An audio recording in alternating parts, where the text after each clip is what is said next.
Coffee with Ken Dara. We're going to the island of Belvedere, one of the wealthiest zip codes in the country.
As I said before, we're talking about Belvedere Island here in Marin County and what makes it such a gem. What's great about Belvedere is you could live on the island, you could live on the lagoon. Everything has easy access to it. It is a true quintessential coastal town surrounded by water. And what I love about that is that, hey, if you want to take your bike or you want to walk down one of the many steps in Belvedere Island to get to town, you can do that, or to one of the yacht clubs, you can do that. One of my favorite restaurants to go hang out in is Sam's. It's an institution. Everybody from everywhere comes here to go to Sam's. It's got a great outdoor deck. You can look at the city, enjoy good food, have drinks. It's just phenomenal. So Michael Minna has a restaurant in Tiburon now called Bungalow Kitchen. It's fun to go for cocktails. It's fun to go have dinner there. I like going for brunch. They've got the oyster shooters. Who doesn't like an oyster shooter? They do amazing oyster shooters there and Bloody Marys. You got to go check that out. One of my other favorite places I like to go is Servino's. Servino's used to have a bigger spot near Malibu Farm, where Malibu Farm is today. Servino's was there. They've actually got rid of that location and now they're in the Arc. So they're on Arc Row. And what's great about them is they've got really high-end, freshly made pastas. They've got an enoteca, a wine enoteca next door. It has just a great look and feel. There's also great shopping, mostly for women, not so much for men. But there's a few places for men, but mostly for women. Another thing we should probably talk about is yacht clubs. There's not just one yacht club, there's two. There's the San Francisco Yacht Club, wonderful club. I'm a member of the Corinthian Yacht Club. I like après sail more than sailing, personally, but it's kind of like après ski. But I have a fun time just sitting on the deck with friends, members, and just kind of talking and having a great time, and just going and just sharing life stories and just hanging out and enjoying life.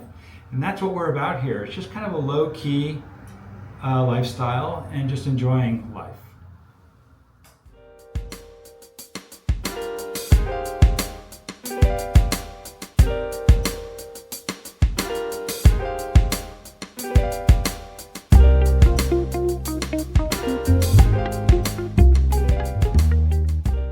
Let's talk about the Tale of Two Cities. You've read the book, so now let's talk about it through the eyes of Belvedere. Belvedere Island is interesting because it's not just an island, it also has a lagoon. And I'm going to get into the real estate facts later, but if you look at Belvedere Island, it's shaped like a football. You have one side that you could have views of the Golden Gate, you could have views of San Francisco, you could have views of the Pacific Ocean, Mount Tam. And then you have the other side of Belvedere Island, which is facing Angel Island, Corinthian Yacht Club, and you can see Raccoon Strait, which is a body of water between Tiburon and Angel Island, facing the East Bay. Those prices may not be as expensive as the west-facing side of the Golden Gate and San Francisco. Interestingly enough, Belvedere Lagoon in 21 and 22, they were getting a very high dollar per square foot.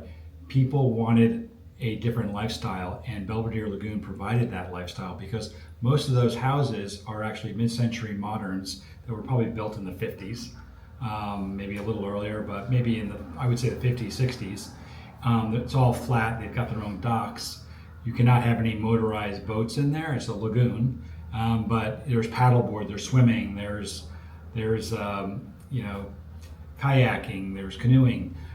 So it's a different lifestyle, and a lot of people love that lifestyle. More so if you just want to, jet into town with your bike, or you're walking into town, or taking a scooter. It's easy to get into town from the lagoon. Is one more family oriented than another, Ken? I think they're both family oriented, to be honest. But I find that a lot of families like to be on the lagoon because it's very easy living. One of the most famous streets on the lagoon, and probably one of the most expensive streets, is Peninsula. It's a very wide street with very big houses. It's very sought after.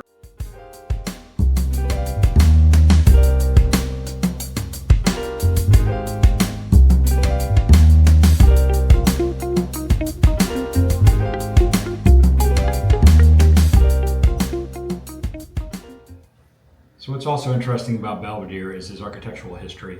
It's actually got some really interesting architects like Willis Polk, Julia Morgan, Joseph Esherick, and Charles Callister.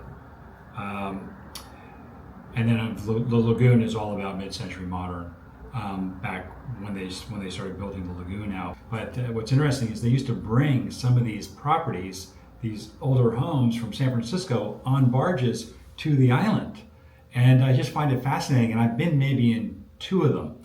And it's stunning how they were able to they would cut the house in half, or in quarters, and then bring it over and then reassemble it on the island, which is just mind blowing to me.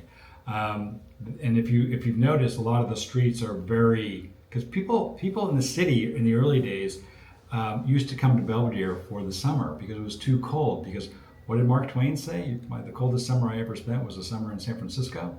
Well, that's why they would come over here in the summer and spend time in the summer. And so the roads were all designed for horse and cart. They didn't have cars back then, with these Queen Anne's and these older homes in Belvedere. So it's quite interesting. And so you'll see a lot of people driving G-Wagons because of the narrow wheelbase. It works well on those roads. Or a lot of people have golf carts, and they'll go down, unless they're taking the stairs and just walking down.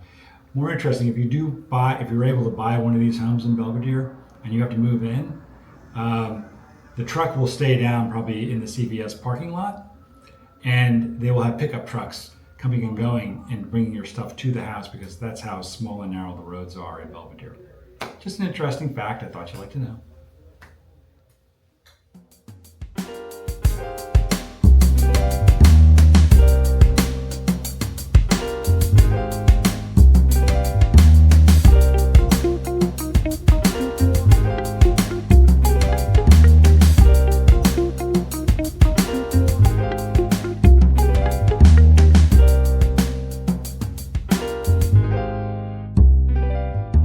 Interesting fact. Belvedere has its own police department, but doesn't have its own fire department. Belvedere and Tiburon share the fire department and the library. However, they have their own planning department. Tiburon has their own planning department. Tiburon has its own police department. Yeah, it's very confusing, but this is why I'm explaining it to you. But the good news is that we have fairly low crime in Belvedere and in Tiburon together, just because Tiburon and Belvedere are a peninsula. There's really only 2 ways to get out. It's Tiburon Boulevard or Paradise Drive, which goes towards Corte Madera. Those are the only 2 ways to get out. So I think people who are thinking of coming in and trying to steal things, again, it does happen. I'm not going to say it doesn't, but it does, but not as much as probably other areas. And so we find that the crime level here in Tiburon Belvedere is fairly low.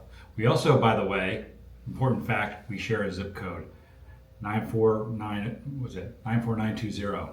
Both Belvedere and Tiburon share the same zip code, which I think is an interesting fact for everybody to know about.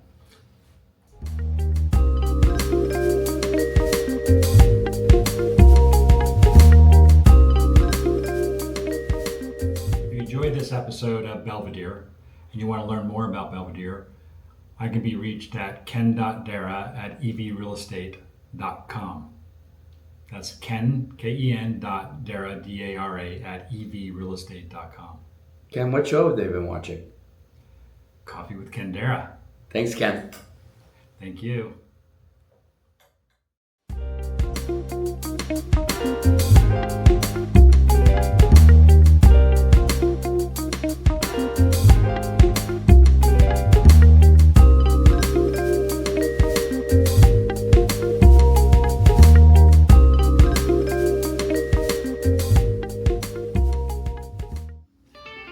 As you know, my name is Ken Dara with Coffee with Ken Dara. I am Italian, and I do speak with my hands.